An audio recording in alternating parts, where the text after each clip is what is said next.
A tariff is a tax imposed by a government on imported goods and services. It's one of the oldest tools in the economic playbook, shaping the way nations interact and compete in the global marketplace. Tariffs can be applied to a wide range of products, from cars and electronics to food and clothing, and their effects ripple through the entire economy. The main purpose of a tariff is to make foreign products more expensive, encouraging consumers to buy domestically produced goods instead. By raising the price of imports, tariffs aim to level the playing field for local businesses that might otherwise struggle to compete with cheaper foreign alternatives. This approach is designed to protect local industries, help them grow, and can even create new jobs. When domestic companies thrive, they often expand their workforce, invest in new technologies, and contribute more to the local economy.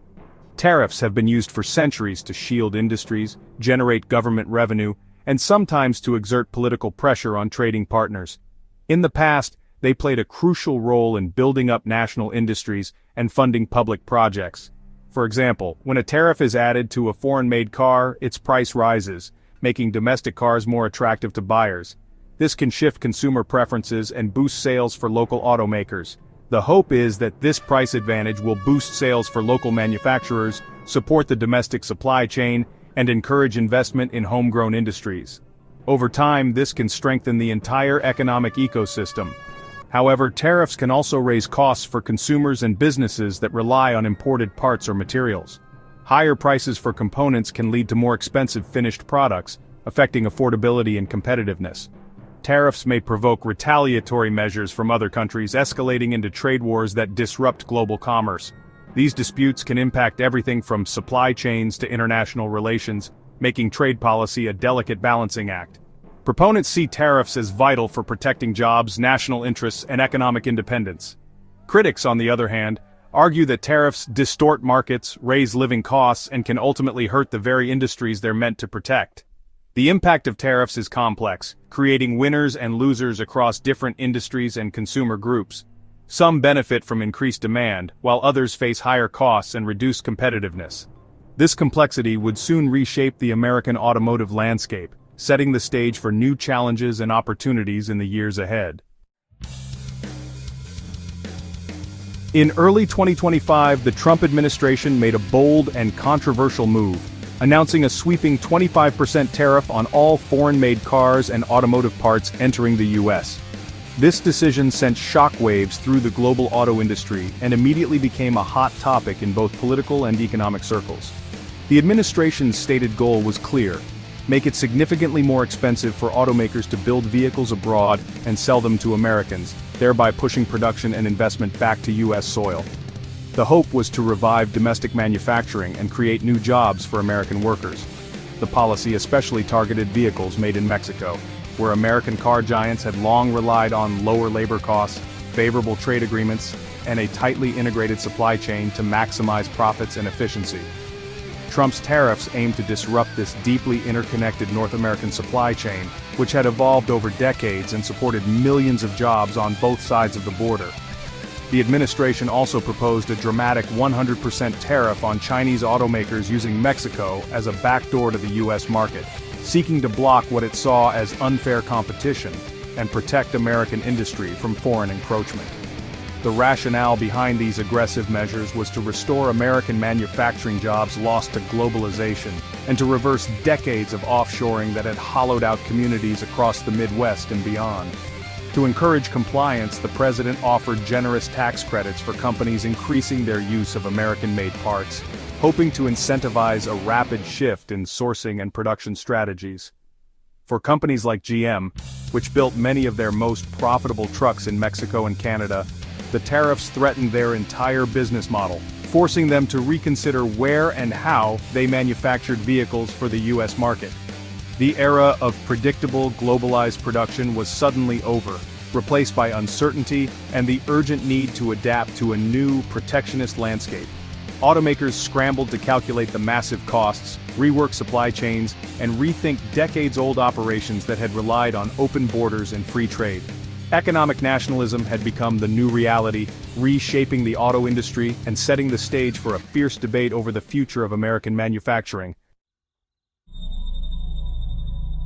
GM was the first automaker to publicly reveal the financial blow from the new tariffs. On May 1, 2025, CEO Mary Barra and CFO Paul Jacobson estimated a $4.5 billion hit to GM's 2025 earnings. This slashed their profit forecast from up to $15.7 billion down to as low as $10 billion. About $2 billion of the cost came from tariffs on finished vehicles imported from Canada, Mexico, and South Korea. The rest was due to higher costs for imported parts essential to U.S. assembly plants. Even American-assembled cars rely on global components now subject to the new tax. By quantifying the impact, GM sent a clear message to investors and policymakers about the stakes. The financial shock was real, and GM's leadership now faced the challenge of steering the company through turbulent waters. Drastic operational changes were inevitable. GM responded to the tariff shock with a decisive plan to reshore production. The company aimed to reduce reliance on imports by sourcing more parts and materials from the U.S. or within the USMCA bloc. Supply chain teams worked to replace foreign suppliers with domestic ones, a massive undertaking. GM also ramped up domestic manufacturing of key components, especially batteries for electric vehicles. Localizing production was about more than avoiding tariffs. It was a strategic shift for long-term resilience. The company invested heavily to re-engineer its supply chain for a new era of economic nationalism. CEO Mary Barra framed these moves as smart, proactive adaptation, not just crisis management. The heart of this transformation would be felt in the American Midwest. The most visible result of GM's reshoring strategy came with a major announcement at its Fort Wayne, Indiana plant. GM increased light-duty truck production there, shifting manufacturing from Mexico to the U.S. The plant was briefly shut down for retooling, then reopened with expanded capacity. This move directly substituted trucks that would have faced the 25% import tariff. The expansion created 250 new permanent jobs, plus hundreds of temporary positions. It was a concrete example of tariffs leading to American job creation. The Fort Wayne plant became a symbol of industrial revival and a public relations win for GM. The company showcased its commitment to U.S. manufacturing and its role as a major American employer. GM's rapid action positioned it as a responsive, patriotic corporate citizen. GM's swift public response to the tariffs set it apart from rivals like Ford. While others hesitated, GM quantified the financial hit and announced concrete plans including the Fort Wayne expansion. This proactive approach reassured investors. GM stock even rose after some trade policy announcements. GM already built many vehicles and sourced over half its parts domestically, giving it a head start in reshoring. This foundation allowed GM to pivot quickly, leveraging existing plants and suppliers. In contrast, other automakers adopted a more cautious wait-and-see approach. GM's bold moves created a clear narrative of American investment and set a high bar for competitors. The company aligned its strategy with the new political and economic landscape. This aggressive stance would shape its relationship with the White House. Despite GM's efforts to boost U.S. production, its relationship with the Trump White House remained tense. One might expect the administration to celebrate GM's Fort Wayne expansion, but the reality was more complicated.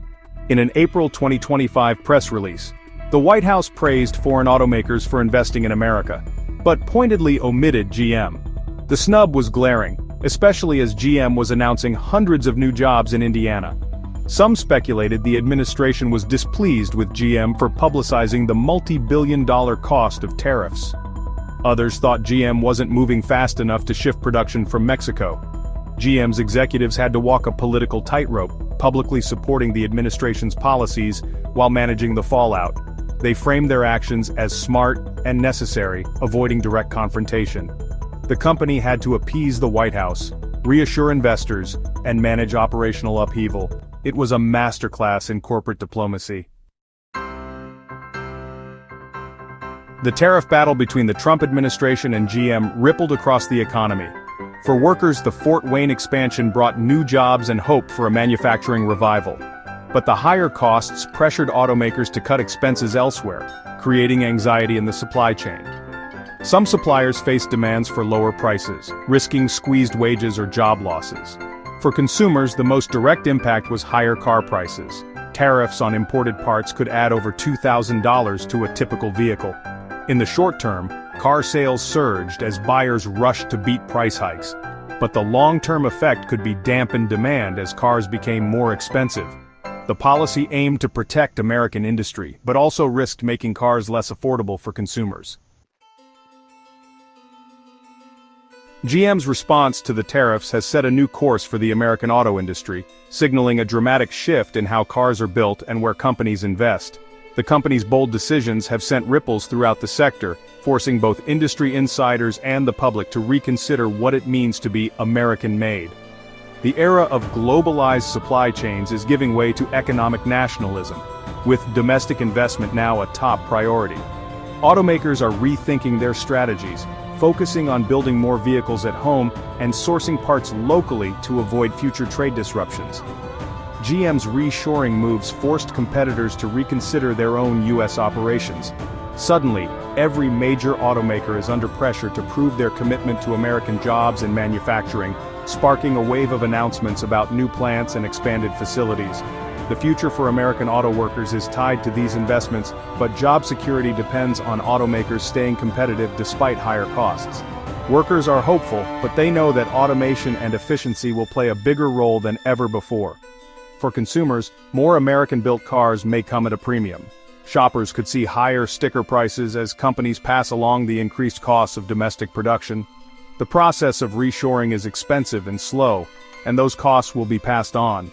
Building new factories, retraining workers, and establishing local supply chains all require significant investment and time. Buyers may shift to smaller vehicles or keep cars longer, changing market dynamics.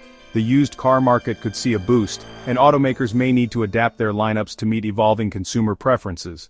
The GM-Trump tariff saga marks a pivotal chapter in U.S. industry, accelerating a rethinking of trade, government, and corporate strategy. It's a moment that will be studied for years as a turning point in how America approaches manufacturing and global competition.